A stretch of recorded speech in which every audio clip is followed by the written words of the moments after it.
So it's my great pleasure to welcome you to today's Bonn Melbourne seminar on decision making, and it's my particular pleasure to introduce today's speaker, Professor Gilad Feldman from the University of Hong Kong.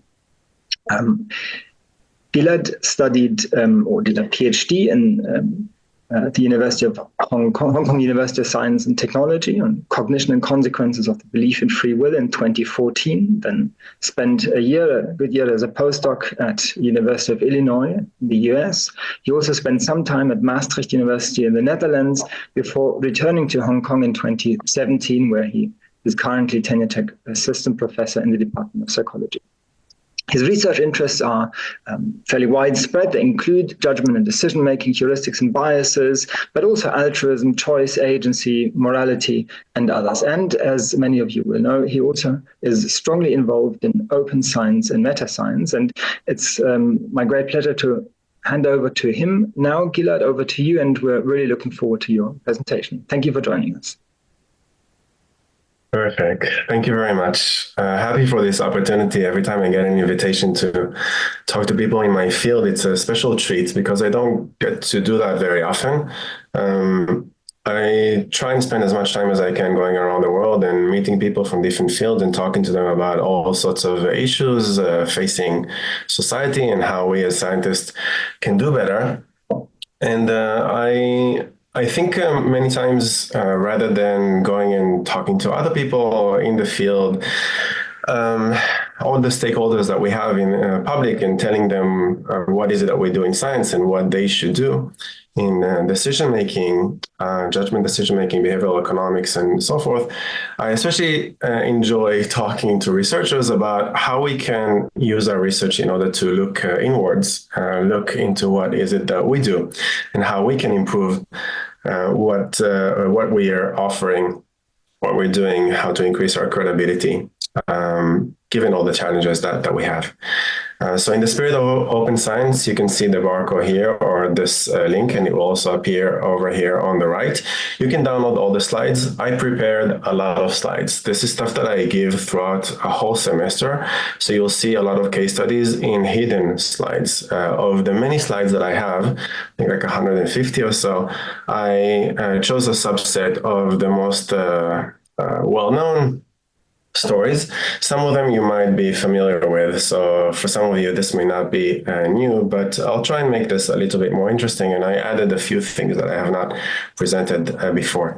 If you would want to hear more about this and see what is it that I do, both in judgment decision-making and in terms of open and meta-science, then everything that I do is shared on Open Science Framework and on YouTube. So you can go and look at all the open science talks. In addition, if you want to see how I teach, everything that I do with my students, all the teaching materials, all the videos, all the handouts, everything is available on the Open Science Framework. So open science is not just about the way that we do research, but also about the way that we talk to our stakeholders and communicate with our students and try to promote research to real life implications, applications. So I'll just start with something that I think might kind of explain some of the things that are going on right now in academia. So I thought decision-making, how do we apply this to academia? Let's start with a few simple examples and think about these together. So I'm going to present like 4 different scenarios, very easy choice. You've got choice A or choice B. And my question to you is, which of those would you prefer? So here we have a very typical decision about which professor to hire or which professor to promote, perhaps which professor to fund. And let's say that we have 2 different candidates. They both have the same kind of resources. So they both have an access to 2,000 participants a year. This is what they can do. They cannot do any more of this. Let's say that about 50% of their hypotheses are true. Comparable research design, so none of them is better. And it's like a typical effect sizes.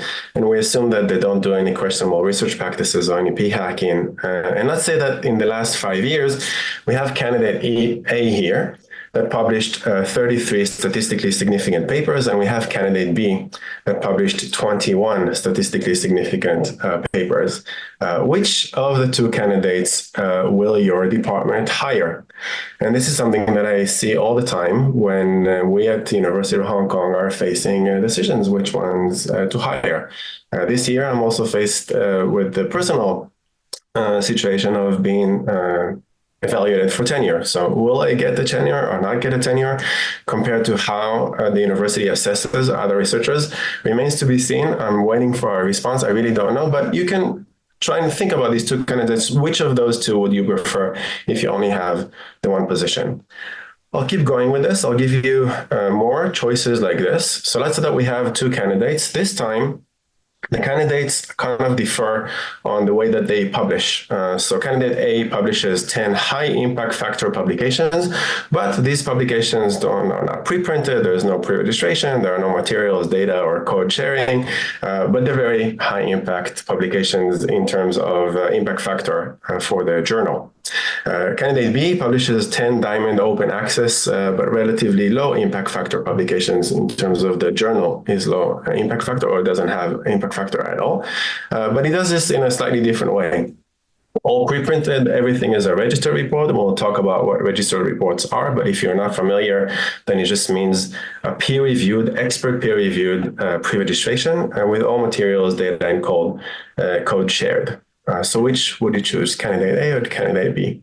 Let's say that we have another decision here, candidate A versus candidate B, where the candidate A, candidate B have exactly the same number of high impact factor publications, same quality and impact. Both of them have 10, which is like a nice number for people hired for a tenure track.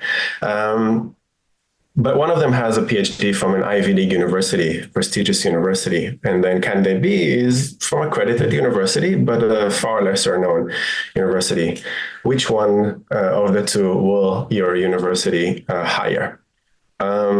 Lastly, candidate A and candidate B both have a high impact factor, same quality, same impact, but candidate A has secured and led 5 external grants, whereas the candidate B has no external grants. So as decision makers, we're like experts. So we try to apply all the things that we teach our students and take, advise others to do. Which is the right choice for all these choices over here? So I ran a poll. I wanted to see what the Twitter community says on this. So last year, 2023, I ran all of these things. And as you can see, there's a big preference for candidate A. So we want our candidate, if they're exactly the same, have 10, but we want the person from the Ivy League university. Then we prefer the high impact factors over things like registered reports. And we definitely, by far, prefer the one that has external grants to the one that has no external grants. And you can see it's like, for Twitter, this is pretty good. Like we have 355 votes here, 291, 205. So I was able to get quite a bit of reaction. And if you go on that link, you'll see quite a few other questions that I asked, some of them very controversial and created a lot of discussion online. So seems like an easy choice, right? Ivy League, more external grants, more publications. Like how can this go wrong? Like what is the problem? We should all go for candidate A. Any biases here? Any things that we should think about that is a blind spot for us? So let's take this example, and this is from a published, like a publication that stirred things up.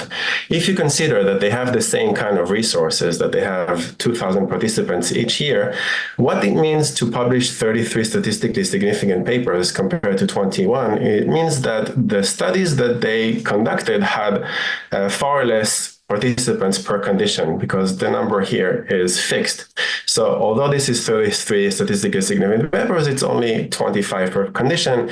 And the one that invested more in having more per condition only was able to do 21 statistically significant papers. What's the implication for this? We sometimes don't think about power and replicability, but what this means is that if we translate the number of participants per condition to false positive rates and replicability, you can see that the candidate has a very high false positive rate, 15%, and only 25% of the results can be replicated with exact replications, whereas candidate B has slightly better getting already to 76%. So which ones of those do we want now? So exactly the same kind of parameters, if framed in a slightly different way. Now we see that perhaps we have a problem and we might want to shift our preferences to candidate B. The question is, what do we ask of candidates to report to us? And then what do we show the committee when they need to evaluate this? If you want to know a little bit more about how they calculated all of this, you can go to SPPS publication here and see how the team did this. So this is from example 1. Example 2, if we have high impact factor publications versus, let's say, a low impact factor, but they're registered reports and all of this, I now strongly believe in this science evidence pyramid. I think that the status quo research that doesn't have pre-registrations, data materials, and not archived, I agree with Chris Chambers when he says that this should not inform policy. This should be, we should be very, very humble and careful about how we do this. If we add a little bit of data and materials archived, a little bit of open science, if we add pre-registrations, you can see we're moving from the red to the green, where the highest standards right now that we have for how we do confirmatory quantitative research is register reports, where we ensure that there is no biases. We're going to talk a little bit about what biases we're talking about what biases we're going to deal with register reports, hindsight bias, outcome bias, publication bias, and so forth.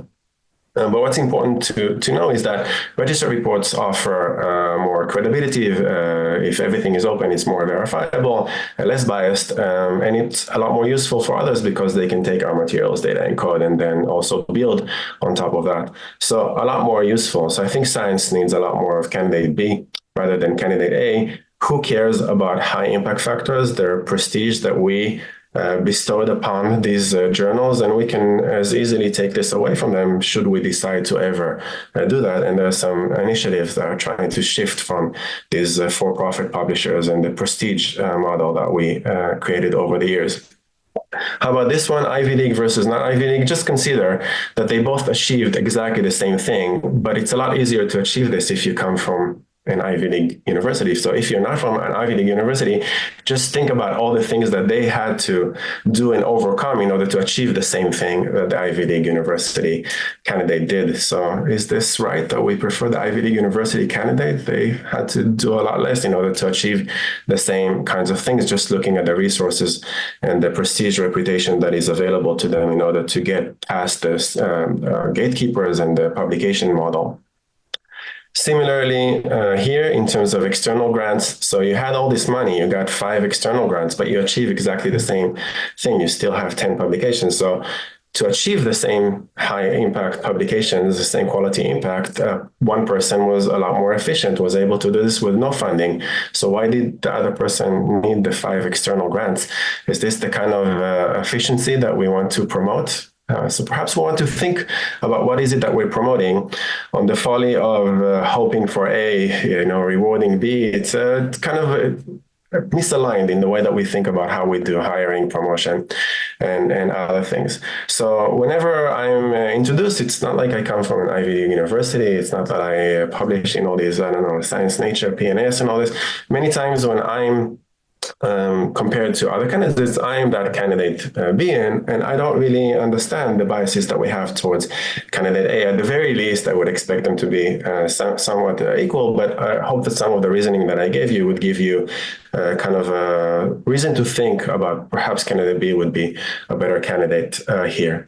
So my main point in this discussion here is to try and promote a message of we give a lot of advice to others, nudging, how to decide, predictably and rational, Kahneman, thinking fast and slow.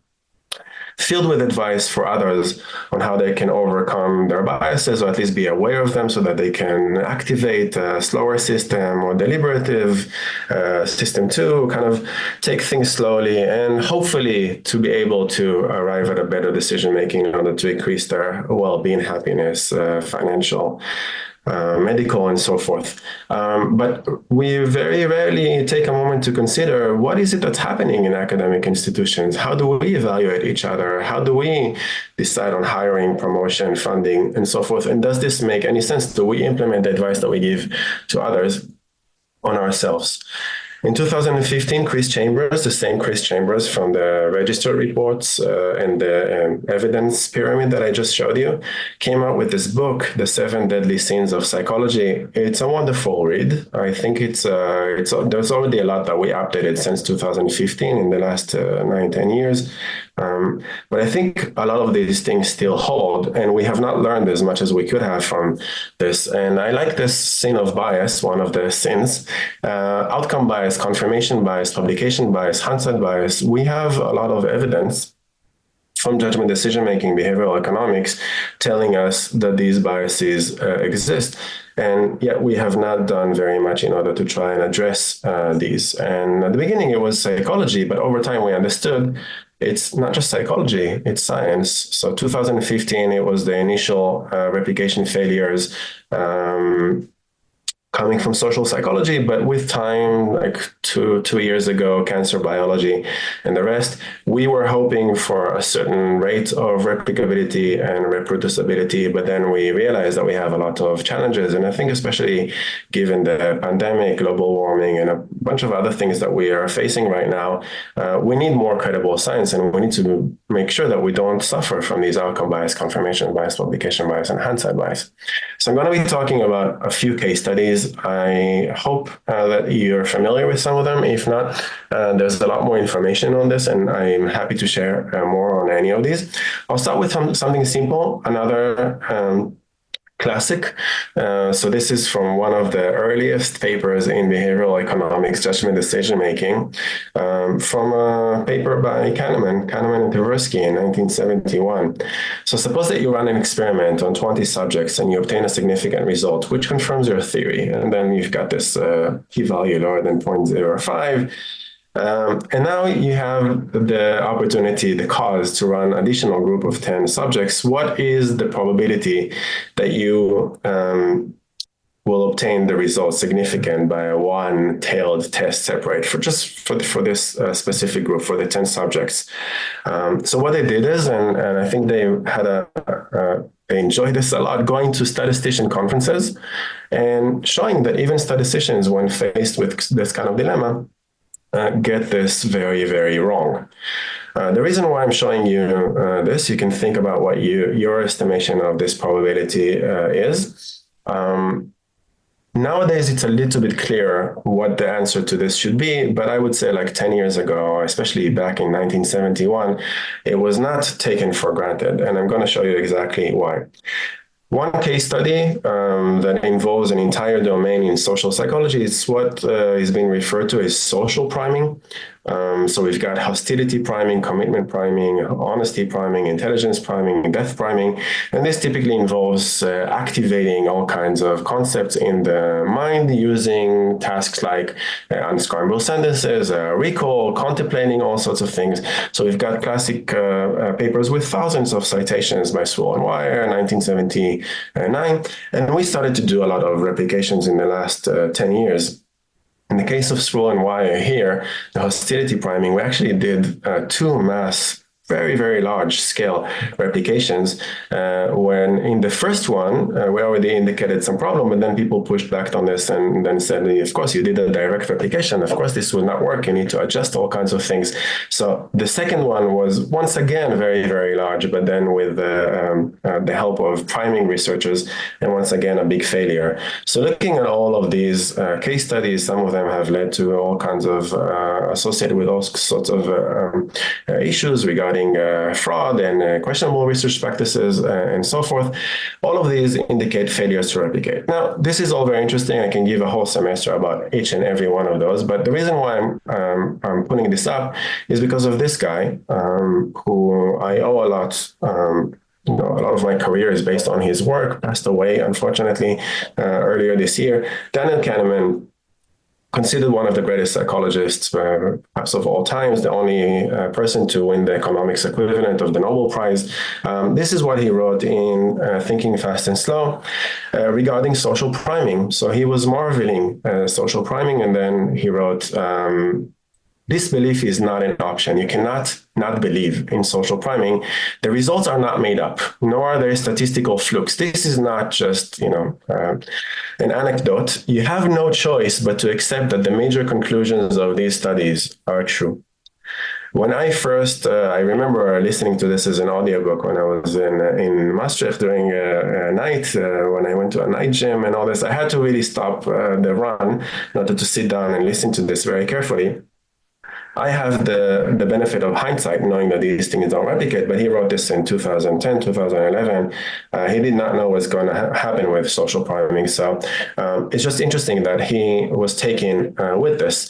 So a little bit later than this, in 2012, he wrote this very famous email to all the social priming folks saying, you should really clean up your stuff. It seems like I wrote a book with a chapter about this, and now I'm really worried that some of these things don't replicate. So my personal stake is that I recently wrote a book that emphasizes priming research, and he writes, count me as a general believer. He believes in social priming, but he sees a train wreck looming in terms of the replicability of social priming. So he urges social priming to clean up their act. Much later, we already know that these things don't replicate, not because social priming picked it up, but because we as a community open science researchers and early researchers around the world came together in order to check these things. And then Kahneman, not a young person, went on a personal blog and wrote this very interesting comment. There's a special irony in my mistake of trusting social priming research, because the first paper that Amos Tversky and I published was about the belief in the law of small numbers, which allows researchers to trust the results of underpowered studies with unreasonably small samples. Our articles was written in 1969, going to statistician conferences, and was published in 1971, but I failed to internalize its message. So what does it mean that the father of judgment decision-making, behavioral economics, that warned the world about the belief in the law of small numbers, gave that specific example of everything that social priming looks like, about what is the replicability of these things with 20 per condition, fell into this trap. It's just an amazing case study. This is the paper that he published, and if you look at this case study, it's really outstanding just how similar this is to a lot of the social priming literature. You can see how many citations here, so more than 4,000 for a single paper. Really outstanding in its impact, but it's amazing that his first paper, the thing that started the whole thing with behavioral economics, he fell into this trap and failed to internalize this. One of the replications that we embarked on was a replication of this paper. We did this as a register report, and we got an in-principle acceptance, and this is the abstract of our conclusion for the stage 2, which will be submitted soon. But in the control condition where participants were presented with the scenarios, we found support for people's tendencies to overestimate the likelihood of successful replications, assume replication sample to carry the same characteristic, so forth, so forth. So belief in the law of small numbers exists both for professionals, statisticians, us researchers, and the general public in our replication over here. And when he contemplates this, he writes about his mistake, everything that I studied in that chapter was discredited in the famous replication crisis, and there were essentially no takers for my suggestion that priming researchers should proactively replicate each other's work. So he said, I called for the field to clean itself up, and now I know that it was a mistake to include this as a chapter, which is very, very interesting. But when I saw this, Kahneman going over there and talking about all of things, my questions to Kahneman and to us, to all of us in our field, is we call on social priming to clean up their act. but who is going to check us? Who is going to make sure that behavioral economics, judgment decision-making, that everything there is replicable? It's much easier to say to others, you need to clean up, and then say, okay, you did not clean up, we needed to do this for you. But who are we going to do this with judgment decision-making? Is judgment decision really any better? How do we know that it's better if we haven't done replications of, let's say, the belief in the law of small numbers since 1971? Maybe we need to revisit this in order to see that not only statisticians in conferences in the 1970s do not answer this correctly, but also perhaps even people nowadays, not just professionals, but also laypersons. So who is going to ensure their field credibility? Who's going to do mass replications for behavioral economics and judgment decision-making? And my answer to this, coming into a tenure track after a postdoc, trying to think, what do I want to invest my 6 years, tenure track? What do I want to do?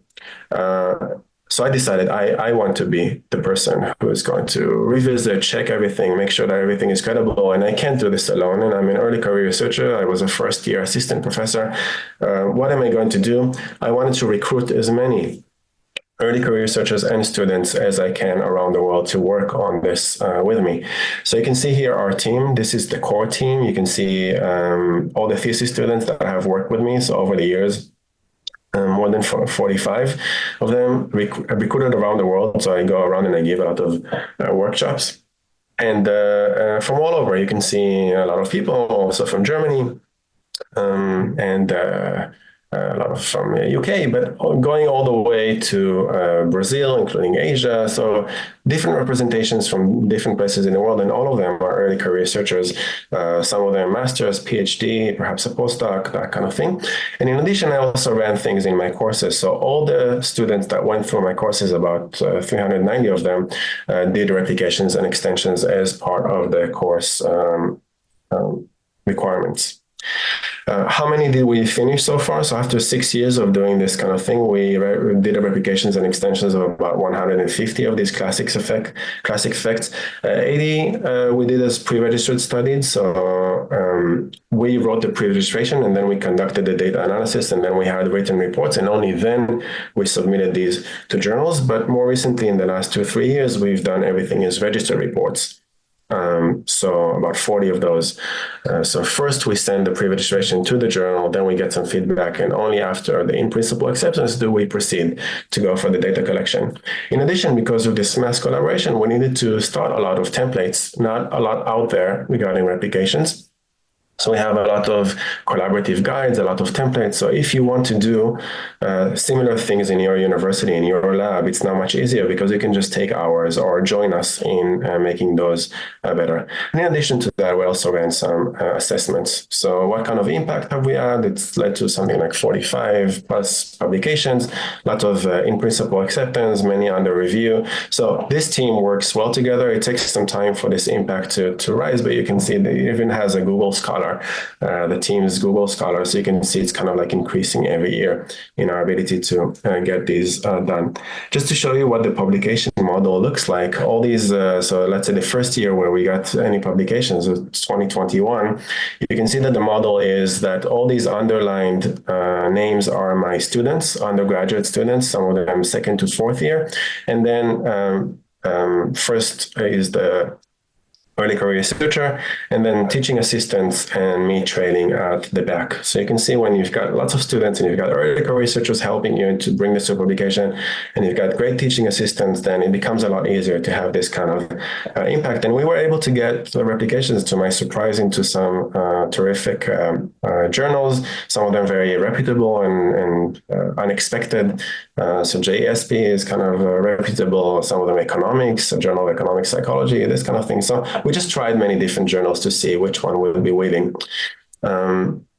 So to me, all this thing about us in JDM telling social priming that they need to conduct replications, but not doing this ourselves, is partially an example of a biased blind spot, better than average effect kind of thing. And one of the replications that we did is of the biased blind spot. You can see published in Judgment Decision Making.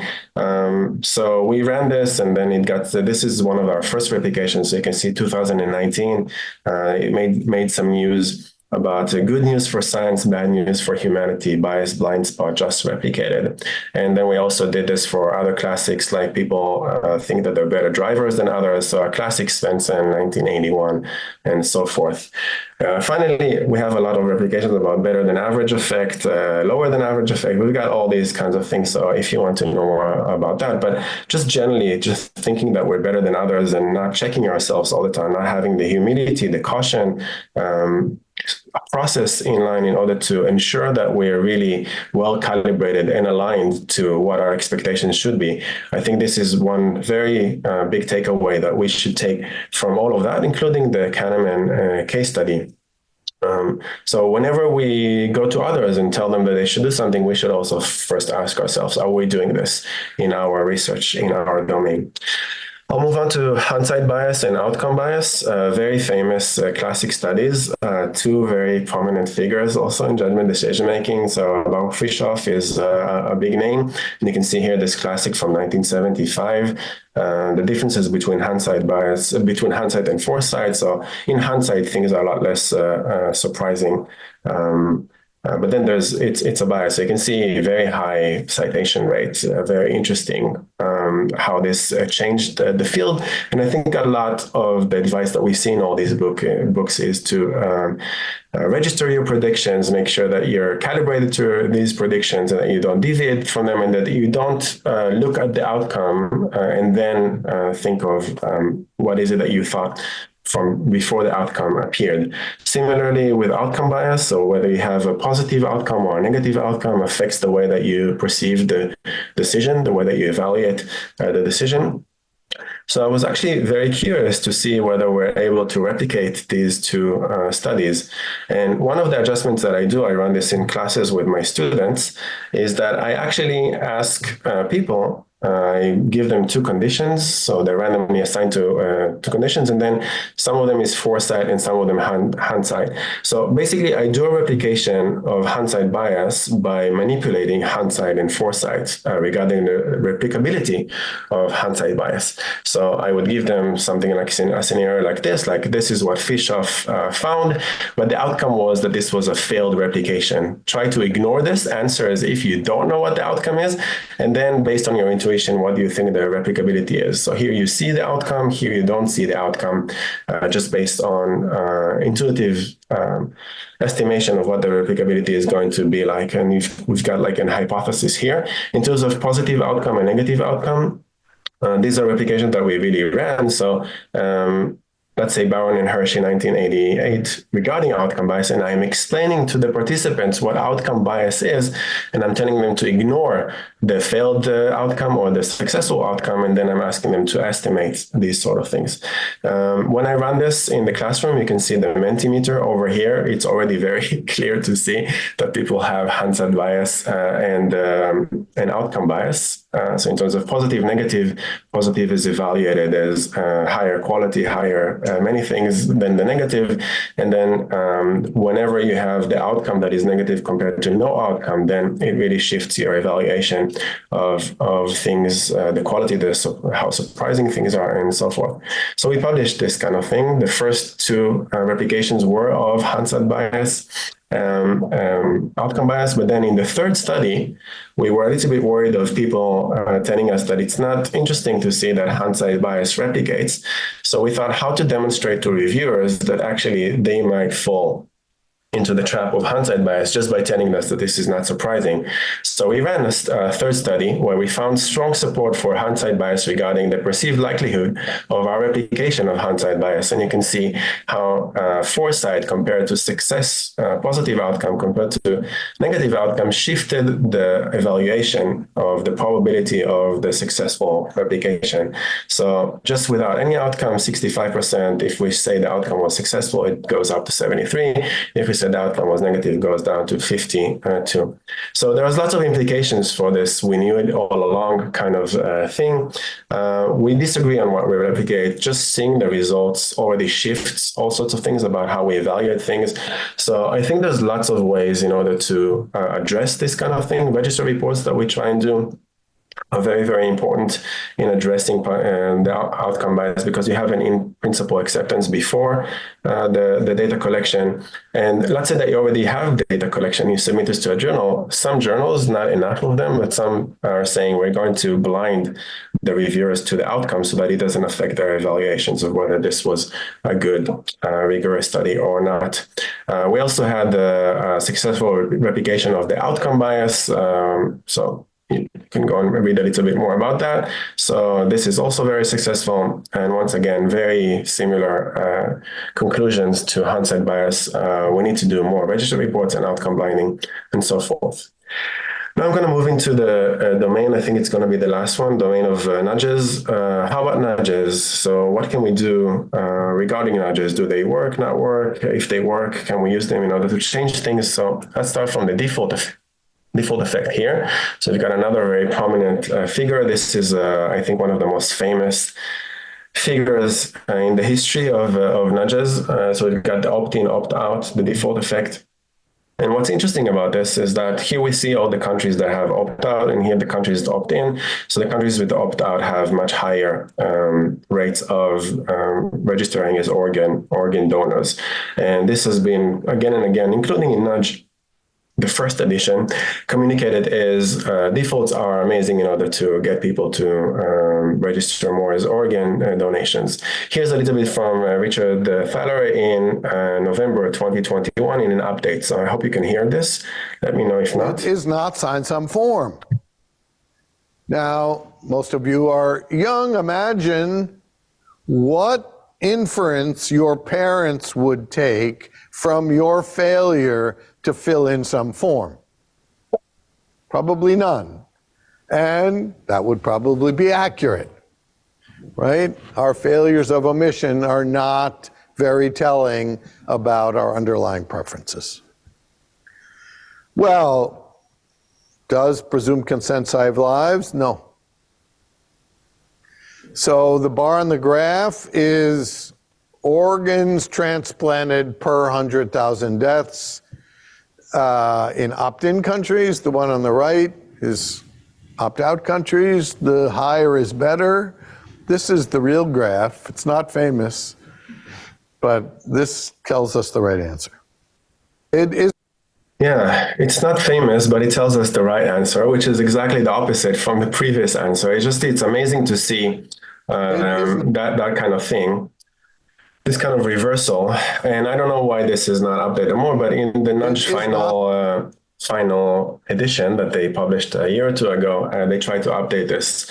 So it just means that we need to revisit these things. We don't just take them for granted. We need to understand what exactly they mean and how far they go, and we need to make sure that we measure the right thing. We measure not what the defaults are, and also look at the end at whether donors actually donate their organs or not. So here there's a misalignment between what people are opted in. So of course, if people are opted in to this, they are registered as donor or organ donations, donors, but at the end, their families don't implement this because they don't take this as their voluntary decision. And the ones that make the decision are actually the families and not the people that passed away, the organ donors that were opted in.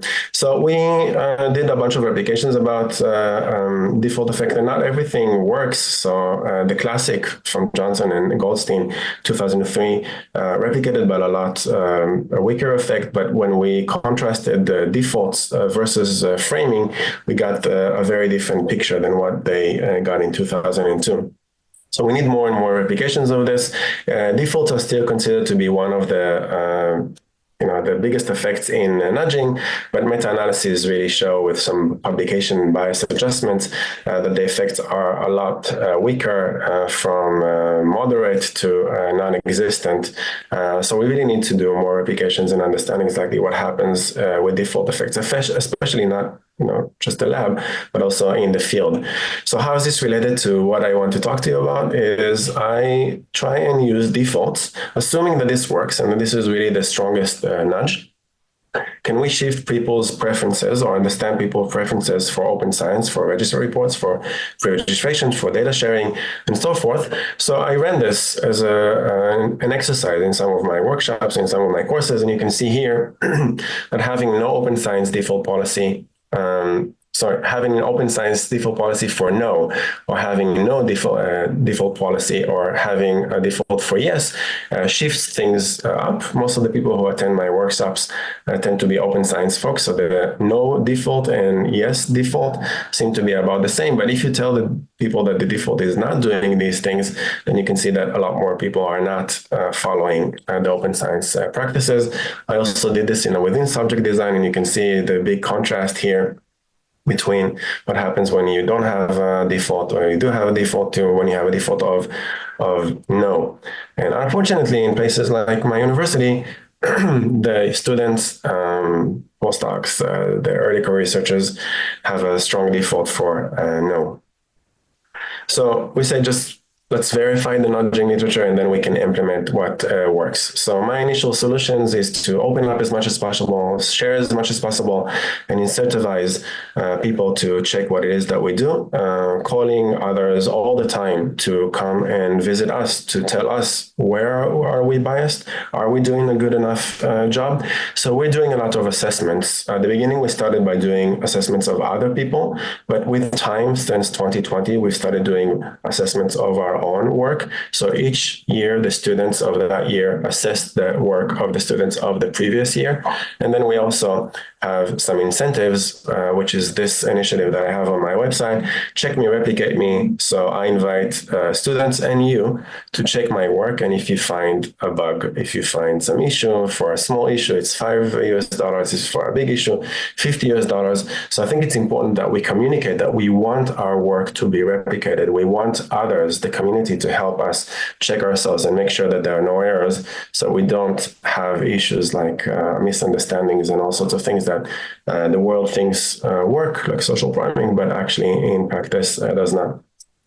The last thing that I will say, I will not go into this because we don't have a lot of time, but in my humble view, register reports are the future of science. There's all sorts of reasons of why shifting from this broken traditional publishing model to this wonderful two-stage model where the first one is done on pre-registrations is a lot better, both for science and for authors, because it moves us from a circle of science that is filled with all sorts of biases, us not doing things as we should have, into a place where we don't have these biases, especially all these hindsight bias, outcome bias, publication bias, and so forth. So for me, I just don't understand why we keep doing things the traditional way. I've tried in the last 3 years to submit as much as possible of my confirmatory quantitative research to register reports. And now we have options. Now we have a lot of journals that do this kind of model. If you want to know which journals and what the feedback is on those, then you have links over here and you can check these things are here. And in addition, there's also a lot of benefits for authors. So if you want to know a little bit about that, I give workshops on this as well. So it's good for you, for your career, for especially early career researchers. I'll just give one anecdote. Acceptance rates for registered reports for us. Our replications were rejected about 70% of the time, and now our rejection rate is less than 10%. So we've come a long way just by shifting to register reports. And there is more and more evidence that this model works. In addition, there's peer community and registered reports. I just want to say that I'm doing all of these with my students. So undergraduates are doing registered reports. So if my undergraduates can do registered reports and get these published, then definitely you, your lab, and your students can do this. And if you're not sure about how to do this, we're happy to support you, just to show you that this model works. So all of these are my undergraduate master's students, and these are done with the community as a registered reports and lead to publications. If you want to see some examples of those, so there's lots of the links here that you can press on and see how transparent and open everything is. So all the responses, the replies to the peer review and so forth. Lots of places where you can learn about this, more videos, more articles, and so forth. Last thing that I'll say here is that if you want to do similar things like our team, you definitely could. There's also kind of directions. You can take everything that we do and run this on your own. You can take our replications and run this in your own country, in your own language. You can take all my teaching materials and work with that when you're teaching with your students. And if you want to collaborate with us, then I'm very happy to collaborate with you. I'm happy to hear from you and learn about your challenges. And my aim is to try and support you as much as possible, to empower you to do more open science and to overcome all these biases that we talked about in us, in research, in researchers. So just tell me what it is that I can do to help you do better.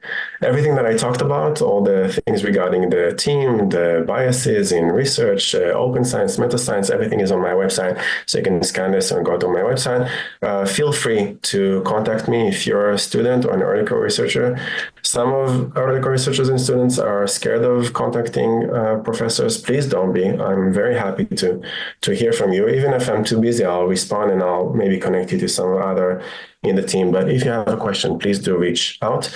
Finally, we have a mailing list, so all the upcoming talks, all the projects that we do, everything is communicated every 2 or 3 months on this mailing list, so feel free to join. Thank you. That's it for me. Okay, great. Thank you so much, Gilad. That was really fantastic, a great overview of a lot of the exciting work that you're doing.